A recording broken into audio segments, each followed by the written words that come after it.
Welcome to YouTube channel, Progressive Education. Today I'm gonna to discuss about different densities of liquid.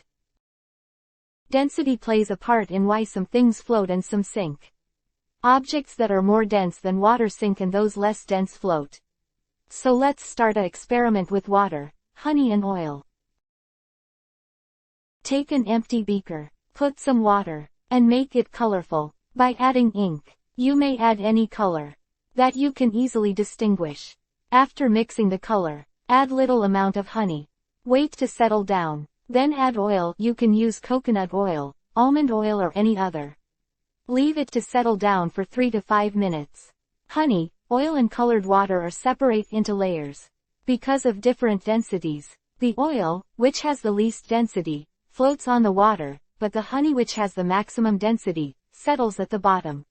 Now it's your turn. Try this experiment with water, vinegar, syrups, ketchup, oil. Best of luck. Don't forget to like, subscribe, and share. Press the bell icon to get notification about updated videos.